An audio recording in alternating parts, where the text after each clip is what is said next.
Ladies and gentlemen, good morning. We are ready for the keynote lectures of Thursday. Today we will have a double keynote lecture. The first one will be given by Bill Ellsworth and the second by Enrico Priolo. The aim of this keynote is a bit different from what we have done in these days. So we would like to have the first two speeches first and then sort of debate at the end of keynotes. So it's like usual, very nice if we can have questions for our speakers, but also it could be very important if we involve or if people in the audience is also involved actively in the discussion. So we can go to the first keynotes. It's given by Bill. Bill is a professor in the Department of Geophysics at the Stanford University, where he co-directs the Stanford Center for Induced and Trigger Seismicity.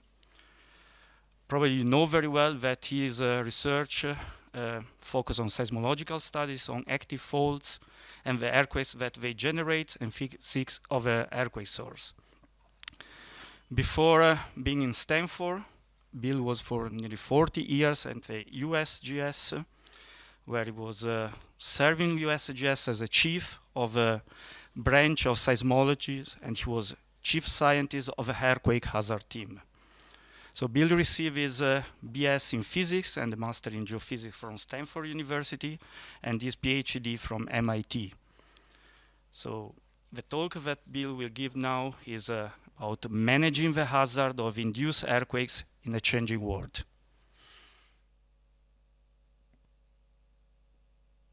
There we go. Thank you, Stefano, for that very nice introduction, and thanks also to the organizers of this meeting for the opportunity to come here and share with you a North American perspective on the issue of induced seismicity. I should also say that as a past president of the Seismological Society of America, we are really delighted to have this new developing relationship between the ESC and the SSA. And if there are any students in the audience at this early hour this morning, if you're not already SSA members, remember that it's free, so be sure to stop by and see Mary George about that.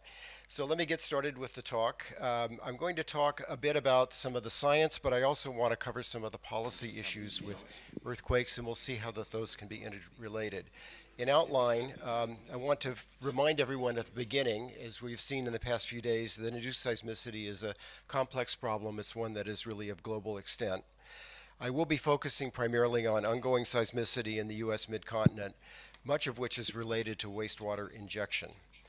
And then we'll discuss to some degree managing the hazard of injection by looking at 3 case studies. So induced earthquakes, as I mentioned, are a global problem. The figure here from a recent report by the National Research Council identifies places globally where induced earthquakes have occurred. Reservoir-induced seismicity is one that is well known, as is mining seismicity. In Poland, the first seismological network to study this was established early in the 20th century, for example. Geothermal production is an issue that we all appreciate and understand, as is the development of advanced geothermal systems, such as occurred at Basel, Switzerland. Gas storage, as we've heard at this meeting, is also a big issue, as can be reservoir depletion, as we've also been discussing. Enhanced oil recovery is also an issue, particularly in the Permian Basin in the United States, where some strong earthquakes have occurred. CO2 sequestration is an issue that's really now just coming online, and there's an important pilot project underway in Illinois. Hydraulic fracturing, as we heard yesterday from our Canadian colleagues, has been a big issue, particularly in British Columbia and Alberta, whereas in the United States, the main issue is wastewater disposal, and I'll be focusing on that issue primarily during my talk. All of these different means of generating earthquakes are often connected in some way to energy. And we, of course, are in a world in which the energy system is changing rapidly in response to the need to meet the issues of climate change. And so developing resources that are less carbon intensive is one of the strategies that we have, at least as a bridge technology, to get to a more carbon neutral world. In Europe, there's a lot of interesting work going on this problem now. There are the 4 Horizon 2020 projects, of which we've heard some about them in this meeting, and looking at the issue of developing shale resources in Europe. As you can see in this graph, as over time, beginning from the beginning of late 19th century going forward, we've seen a huge increase in the use of coal on a global scale. And of course, coal is about twice as CO2 intensive, say, as natural gas. So one possibility is, in the short term, is exchanging coal as a source of energy, switching gas for coal. From my way of thinking, it is interesting to see what goes on in Europe. It's very different than what we have in the United States. In Europe, typically the state owns the resource, and the usual way of following things here seems to be that you study everything before you do anything. It's quite the opposite in the United States. In the United States, the resource is privately owned, and we seem to do everything before we study anything. So we're going to be looking at cases here in which we typically call ourselves ambulance chasing. We don't get there until things are underway. So we have a little more difficult problem to sometimes piece the story together. In the United States, this shows the locations of the shale basins that have been developed, and we'll be looking at 3 of these, primarily gas here in the eastern United States. This has not been an area where earthquakes have been a major issue, although there have been some. The state of Ohio has been very proactive about dealing with the issue. One of the huge oil basins, the Bakken, primarily in North Dakota, is not one that has had a big issue with induced seismicity, and we think this may be because of the way wastewater is disposed. The big issues are here in this part of the central mid-continent. We'll be looking at that. I'd also draw your attention to this hockey stick here. This is U.S. oil production. So following the Hubbard curve declining until about 2009, and then we have this big hockey stick. That might look familiar. It looks a whole lot like the hockey stick of cumulative earthquake rate. And in fact, the upturn here is at the same time. So I think there's empirical evidence that there's something going on that links the change in U.S. oil production and the production of earthquakes. And of course, they're correlated very closely in space as well. So I want to say a few words before we get into the details of the talk about the earthquake that occurred last Saturday in Oklahoma, the magnitude 5.6 Pawnee earthquake. It ties the record for the largest injection-induced earthquake that we know of, tying the 2011 earthquake in Oklahoma. It occurred on an unrecognized fault, which is one of our main problems.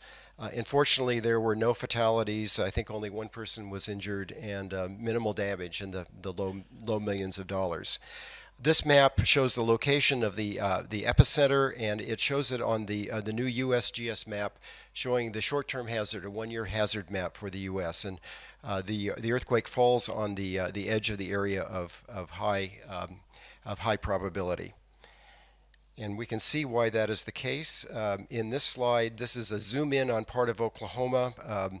This is a 50-kilometer scale here. The red dots here represent earthquakes within the past several years. The bars here represent stress directions that have been determined from hydraulic fracturing or borehole breakouts. The location of the earthquake is here, and I think you can see from this field of stress directions that this fault is very well oriented. It's the fault that appears to be activated here based in these earthquake relocations that Martin Schoenball has provided. Also shown on this graph is the progression by time going forward here. You can see that the earthquake activity is on the edge of the previously active zone. At this point, we think that these earthquakes cannot be tied to a single injection well, but rather the effect of injection on a statewide scale, so a scale of 100 kilometers or more. And we can see that a little bit clearer in this diagram. Again, a 10-kilometer scale here. The earthquake is here. Each of these dots represents a wastewater disposal well. So there's a lot to do to figure out yet how these things are connected. So let's now take a little bit of a look at how this change in the way that we produce petroleum, particularly from unconventional reservoirs, is creating an earthquake problem. So again, here is the hockey stick showing the earthquake, the increase in the earthquake rate beginning in about 2009. This is the time at which the unconventionals really began to get going, primarily in Oklahoma. This diagram is a schematic of the general process. Over here in the corner, we have a conventional oil reservoir. So there's a geologic trap where oil will accumulate over time, and typically these reservoirs have become depleted very quickly. That the water that is produced is often used to sweep more oil out. But at the same time, it's long been known that there were other formations that had a small amount of oil in them, but it was not very productive. So the development of horizontal drilling and very large pumps permitted a new way of producing oil. And basically, they pump everything out of the formation. They drain it and produce a lot of water, a little bit of oil, but they can't put the oil back in the formation. So they typically build a for-purpose disposal well that collects all the oil from the production wells, and then they pipeline it to a disposal well where it is injected. Now, in these areas, the best formation for disposal sits directly on top of basement. And so there is this issue of a hydraulic connection between the injection zone producing a pressure plume which can interact with faults in the basement that are properly oriented for failure. And we think that's the main mechanism here. So to say a little bit more about the actual technology, this is looking at the Hunton group, which is the area of the recent earthquake.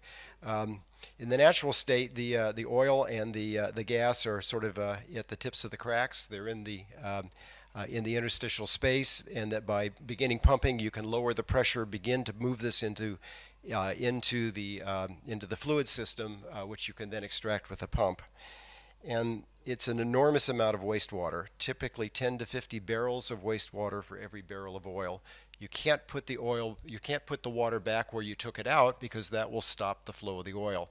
So this is why you have these big fields of hundreds, if not thousands of wells and hundreds of wastewater disposal wells that are all wired together. So it's a very complex system. I think we understand the basics of what's going on. I think the effective stress model is the one that is mostly responsible for the occurrence of these earthquakes. So it isn't the fluid that we're moving it isn't the fluid we're injecting, but it's the pressure that's generated by the injection of the fluid into this filled space. This rise in pressure, of course, reduces the effective normal stress and allows ancient faults, which are critically stressed, to slide.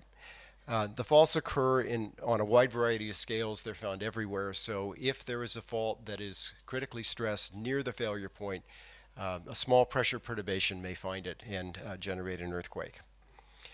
These ideas are not new, of course. The idea went back to the Denver earthquakes in the 1960s in the United States, and quite remarkably, in 1969, the USGS did an earthquake control experiment working with an oil company. They went to a site in western Colorado, Rangeley, where enhanced oil recovery was generating earthquakes. And the USGS said, gee, could we borrow a few of your wells for about 3 or 4 years? We'd like to make some earthquakes. The company said, sure, go ahead. Hard to imagine this happening today. Anyway, the experiment was very successful. You can see here the occurrence of the earthquakes during the injection period, and then they turned off during backflow. I think one thing that we perhaps have forgotten about this experiment is that this equation was understood in situ before the experiment was conducted. The stress was measured using hydraulic fracturing. The frictional strength of the rocks were measured by Jim Byerly in the laboratory, and the pore pressure modeling was done to determine what would be required to produce these earthquakes. So this was really an important experiment. It's one that we should frankly be thinking about repeating today.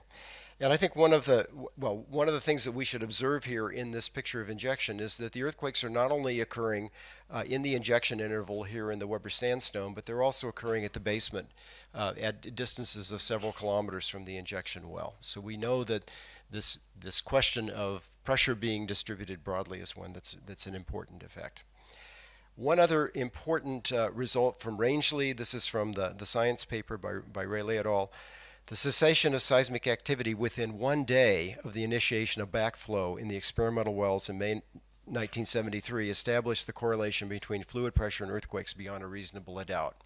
These systems respond very quickly to pressure changes, and so we have to think about a fracture-dominated system in which pressure can be communicated to large distances very efficiently and very quickly through fractures rather than through diffusion through a porous medium. Well, there's a lot more that needs to be done to really understand the physics of induced earthquakes than static stress levels in the effective stress law. And here are just a few of my thoughts to think about.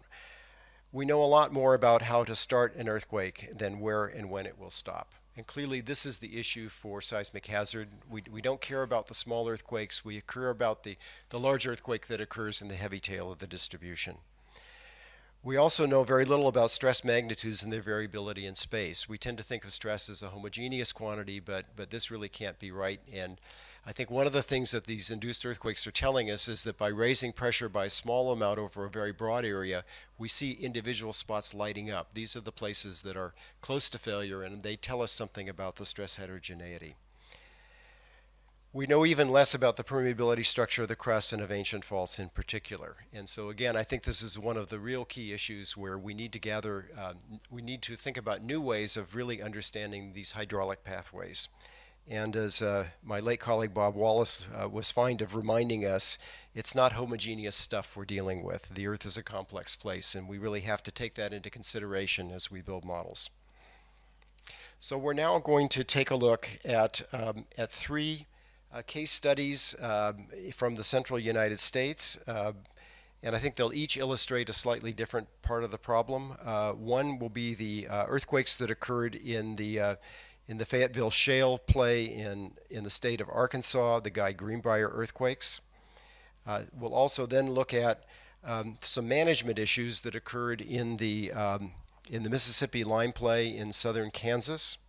And finally, we'll take a look at some earthquakes that occurred in East Texas near Timpson. So let's begin now by looking at the initial stages of the Guy Greenbrier, Arkansas earthquakes. These are a couple of figures from Steve Horton's paper that appeared in Seismological Research Letters. You can see that during the wastewater injection period, there was a fault that was identified, a fault that was lit up by the injection.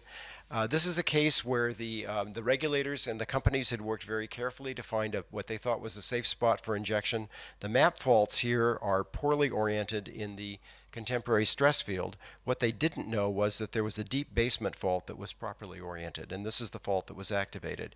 And you can see here that there are a couple of disposal wells that were located near the earthquakes, and the hypothesis, of course, is that by injection, seismicity was triggered on this fault. Earthquakes up to magnitude 4.7 occurred over a distance of about 15 kilometers.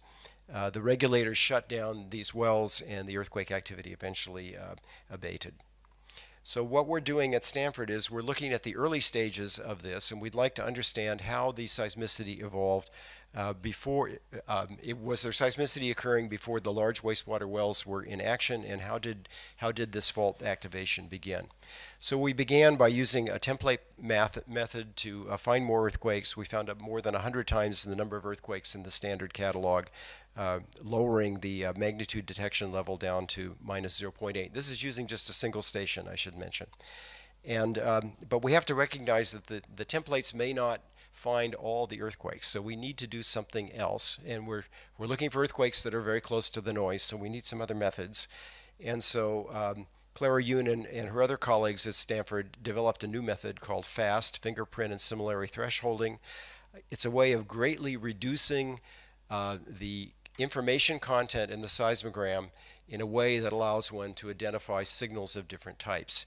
It's very similar to some of these methods that some of you may know for identifying a song. I mean, you can turn your phone on and ask it to say, what is the name of this song? Well, they're not cross-correlating with every known song in the universe. They're using some very clever ways of data compaction, and that's the same thing that we're doing here.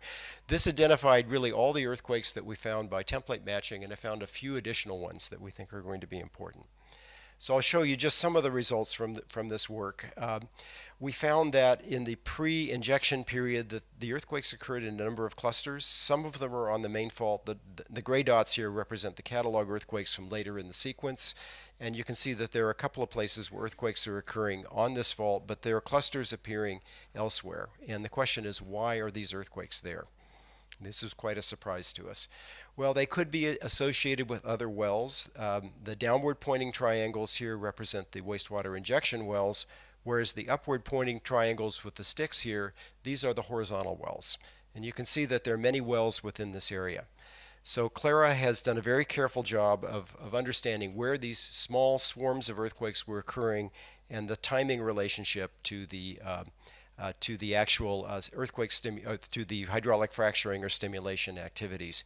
And in general, what we find is most of these clusters are correlated with the fracking operations. Now, these are small earthquakes, none larger than magnitude 1.5, but this was quite a surprise to us to see so much hydraulic fracturing related activity. Earthquakes which are much larger than those that would be normally generated, but smaller than would be of social concern. So just some very quick remarks on this. We think that most of the seismicity of this very small magnitude seismicity appears to be related to hydraulic fracturing. We see that they occur within a short period of time of the initiation of the frac job. We also see that there are earthquakes that occur on the Sky Greenbrier Fault very early in the sequence, and we're still doing work on that. Minor seismicity scattered through the region may be natural seismicity. There is some there. There was an earthquake swarm called the Enola swarm that occurred in the year 2001. And I think in some ways the takeaway here is that abundant microearthquakes during fracking may be a risk factor that we need to think about very seriously before we establish wastewater disposal wells. So now let's briefly look at a project in southern Kansas. This is an area where, again, the development of unconventionals led to a huge increase in the amount of wastewater that was being disposed and followed shortly by earthquake activity. My colleagues at the USGS established a dense seismic network there, so we've been able to follow this sequence in a lot of detail. It's produced some strong earthquakes. This is a shake map for a magnitude 4.3 earthquake, which produced some very large ground motions, 70% of G acceleration at the epicenter and velocities of 12 centimeters per second, enough to do minor damage to some of the brittle buildings in the area. So to address the social concern of many earthquakes being felt, the regulator in Kansas, the Kansas State Corporation Commission, ordered that there would be a reduction in wastewater disposal within these sausage-shaped zones around the earthquake activity. So the earthquakes here are the pink dots. The disposal wells are these little circles with crosses. And they made an order which would reduce the injection for any well that fell within these zones. So let's see how that played out. We've had a year now since the order went into effect. In the zone that produced the magnitude 4.3 earthquake, a statistical test shows that the earthquake rate, cumulative earthquake count before and then after, has a clear change in slope, so that yes, in fact, that reduction had a positive effect on the earthquake rate. Also in this zone here, there's a clear effect. Not in this zone. There seems to be basically a continuation of the earthquake activity at about the same rate. We had a reduction in this zone, but this is a main shock aftershock sequence, so it's not very surprising. This is the largest earthquake occurred here, and it's ambiguous in this zone. What's more concerning is that they did not change the injection rules elsewhere, and we suspect that the operator was taking water that would have gone to these wells and just moved it to other wells. And that results in a significant rate increase in all the area that was not being regulated. Now, since then, the regulator has said we have to reduce the injection in a broader zone. So I think that the thing we've learned by looking at southern Kansas is that, yes, reducing the injection rate can, in fact, have a very positive effect on mitigating the earthquake rate, but don't play whack-a-mole. You've got to take the broader situation into account. You can't allow the company to take water that would have gone one place and put it into another. That will not solve the problem. And this is now what's actually being done in the state of Oklahoma as well, that they're addressing this not on a well-by-well basis, but on really a statewide basis. So the final part that I want to look at is the earthquake sequence that occurred in 2012, 2013 in East Texas near the city of Timpson. There were 5 principal earthquakes, the largest magnitude 4.8. You can see some of the damage here to very, very weak structures. These earthquakes, again, generated high accelerations, more than 2/3 G. We published a paper a couple of years ago in JGR which looked at the association between these 2 wastewater wells and the earthquake zone and concluded that they were probably responsible for the earthquakes. This fault is only moderately well aligned within the stress field. It does have a positive stress, but it's not one that would be most likely. So we're still looking at this problem. So more recently, we've decided to look at a couple of additional injection wells, not the two wells closest to the earthquakes, but also some wells that are nearby that are also high weight injection wells, and to consider very careful the local geology. Most of this is a section of lower Cretaceous limestones and dolomites, some sandstones and shales. And the injection here is occurring below this red layer here. This is a regionally extensive anhydrite, so a very low permeability formation, which should block fluid flow either up or down across it. And so we have two wells injecting below the horizon and two wells injecting above the horizon.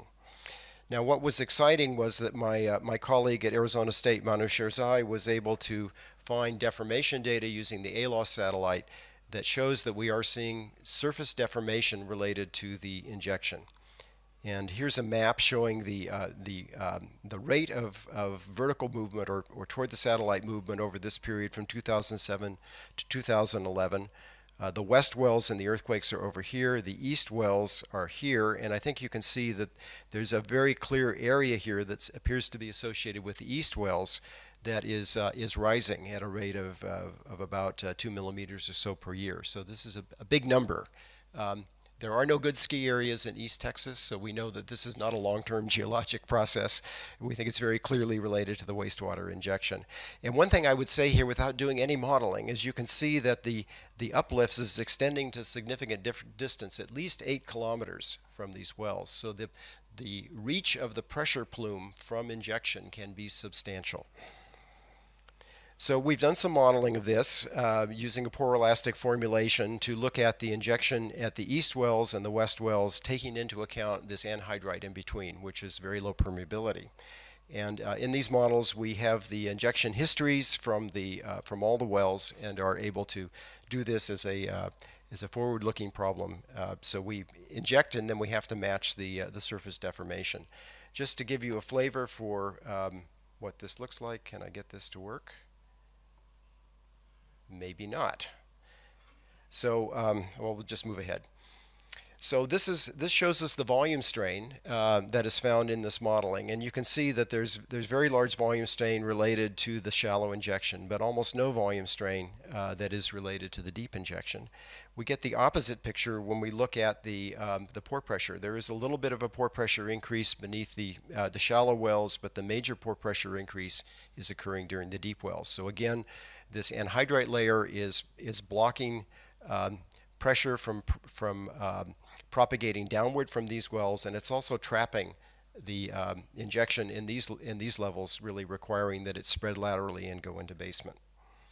So now to look at the correlation between the earthquakes and the injection, this is a little bit complicated figure, but let me walk you through it. The red curve here shows the pore pressure increase in our model at 2 kilometers depth near the deeper western wells. The blue curve here is the pore pressure change at 1 kilometer depth, the injection level near the eastern wells, and then we have a 3 and 4 kilometer level which is near the western wells. And what you can see is that the pressure rises very quickly at shallow depth and then diffuses to a greater depth with time. Also note that the sticks here represent the seismicity. There was an earthquake as early as 2008. It was at a time when pore pressures at very shallow depth had risen substantially, and we'd already gotten about 1 MPa increase in pressure at 3 kilometers depth, which is about where this earthquake occurs. Over time, the earthquake sequence begins in general in about 2010 before really ramping up in 2012, 2013. At this time, injection was cut back drastically at these wells, and as the pressure declines, the earthquake activity abated. So a few takeaway points from this. We feel that it's clear that the uplift was caused by wastewater injection in these shallow wells and detected at substantial distance from the injection point. You might also have noticed that the pressure, the deformation was not circularly symmetric, so it's really being geologically controlled. That's another important point. We also find that the pore pressure increase in the hypocentral zone was on the order of 1 megapascal, so a substantial increase in pressure extending to depth. Declining pressure in the hypocentral zone coincides with the end of the earthquake sequence, which is also quite significant, and suggests that pressure management may be the effective way of managing the earthquake hazard once it has begun. So let me now summarize my talk with just a few thoughts. We've seen from these three cases in which we come late to the game to study the earthquakes in these three different areas of the central United States that pressure management is one of the keys. Understanding the geologic conditions is also critically important.